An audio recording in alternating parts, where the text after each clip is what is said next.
Quem escreve é a Selma de São Paulo. Padre Fábio, por que estes tempos são de tantas inseguranças?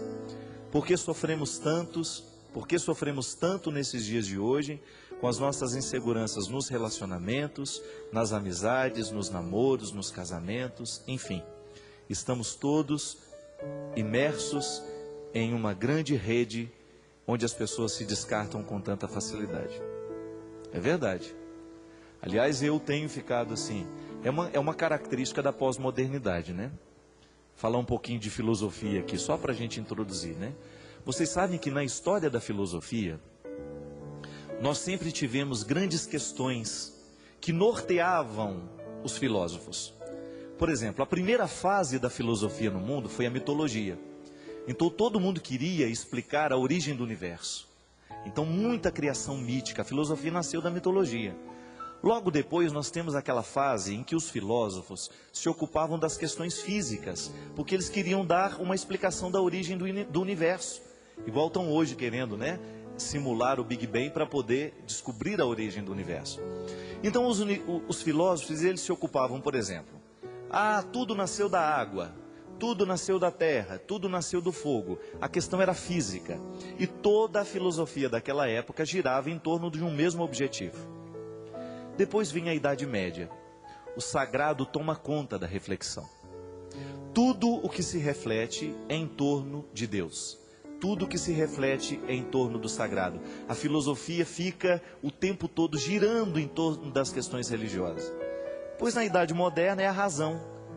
A grande questão que motivou a filosofia na Idade Moderna foi a razão, a intelectualidade, o conhecimento.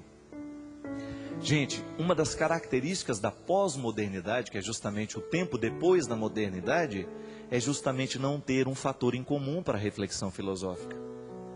Em outros tempos era como se nós tivéssemos uma mesa redonda, onde todo mundo senta para conversar. Então a mesa é essa aqui, ó. Na Idade Média o assunto era o sagrado. Nós nos sentávamos em torno dessa mesa e a gente conversava sobre isso. Não tinha outro assunto. Na Idade Moderna a gente discutia as questões da intelectualidade, da razão. A pós-modernidade não tem isso. Nós não temos um ponto em comum. Está tudo muito disperso. Tanto é que tem uma expressão de Marx, um dos grandes, né, filósofos dos nossos tempos, contemporâneo praticamente, né, que era justamente, ele tinha uma frase assim: tudo o que é sólido desmancha no ar. Sabe o que ele queria dizer com isso? Na verdade, Marx está fazendo uma grande crítica da modernidade, da pós-modernidade, poderíamos dizer assim. Não há nada que sustenta mais.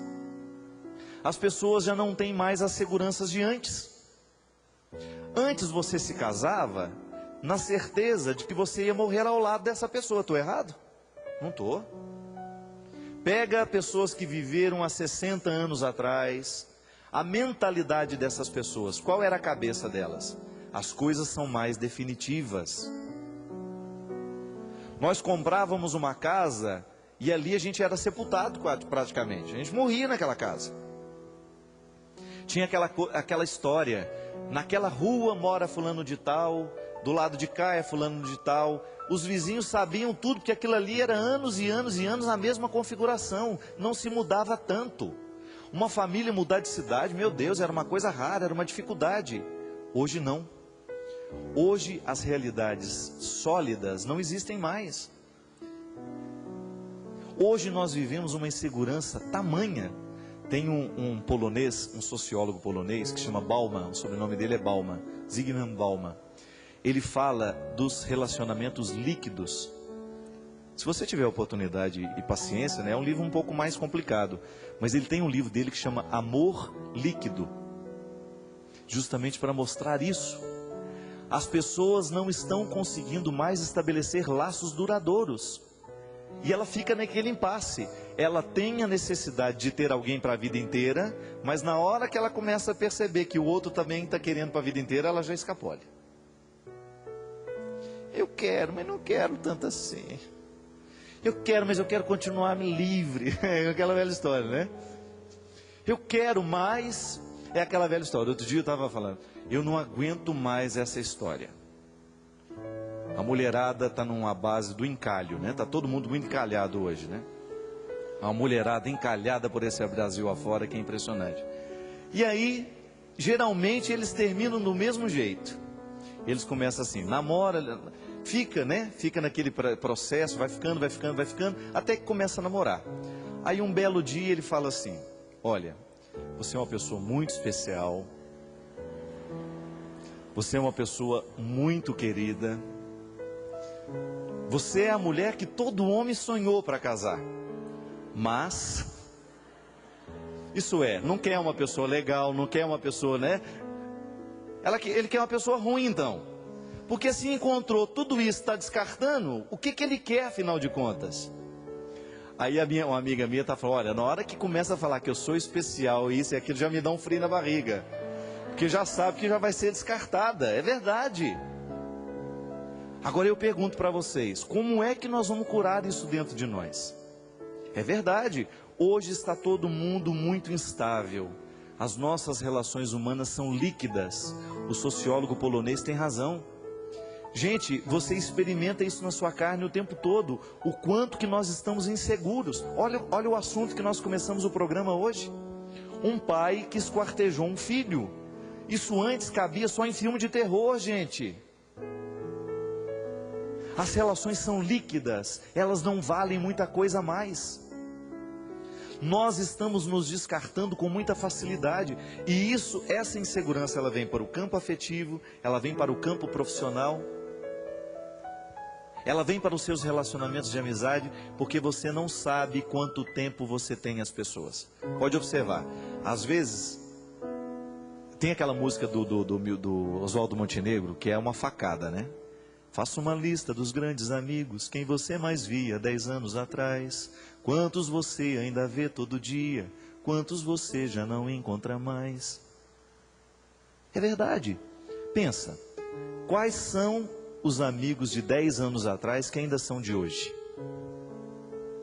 São poucos. Não estou sendo pessimista, não. Estou sendo realista. Cada vez mais nós estamos tendo dificuldade de estabelecer relacionamentos profundos. Ah, estou indo viajar com uma amiga. Que amiga? Ah, conheci na internet. Mas vocês já se viram com uma amiga? Não, a gente vai se conhecer agora. Então veja bem, as facilidades. Outro dia teve uma que casou, gente. Ela casou com um rapaz em Portugal. Estava indo fazer a lua de mel, mas ia encontrar com ele lá. Não tinha visto nunca. Lá no interior de Minas Gerais, uma pessoa que eu conheci. Ela se casou, fez tudo. Namorou, casou e foi passar já a lua de mel. Ela ia encontrar o namorado na lua de mel. Que o casamento, a papelada já estava toda feita antes dela ir. Agora eu pergunto para você.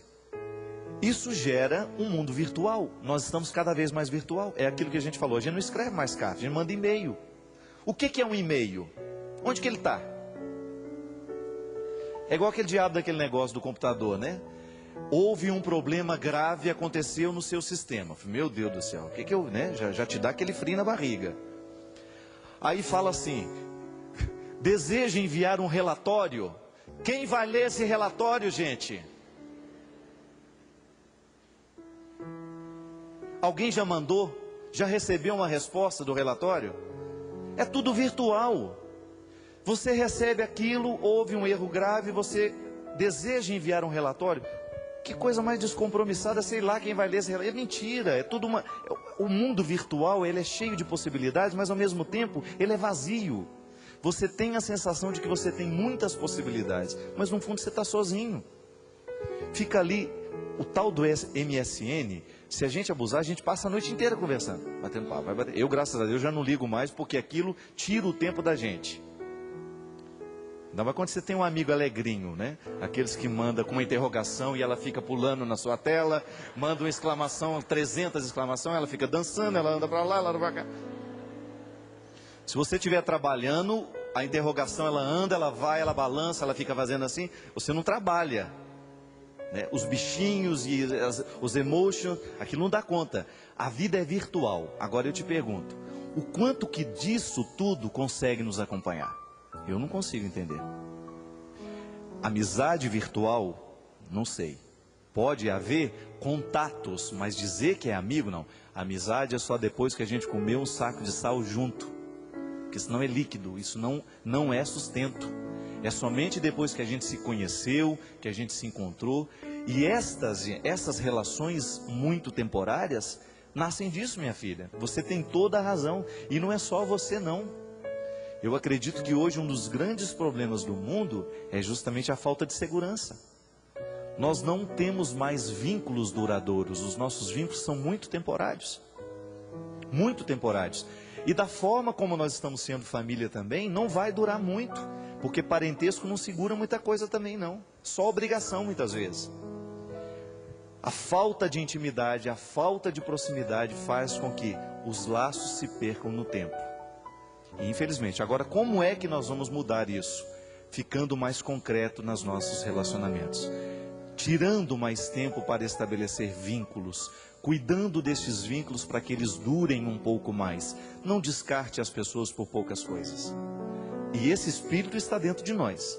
Às vezes nós somos tão práticos na relação com as pessoas, como nós somos práticos com os papéis. Não serve mais, a gente joga fora no lixo. Não, a gente não pode fazer isso. Se porventura esse espírito pós-moderno está tomando conta de nós, nós precisamos mudar isso. Não podemos continuar fazendo as coisas desse jeito.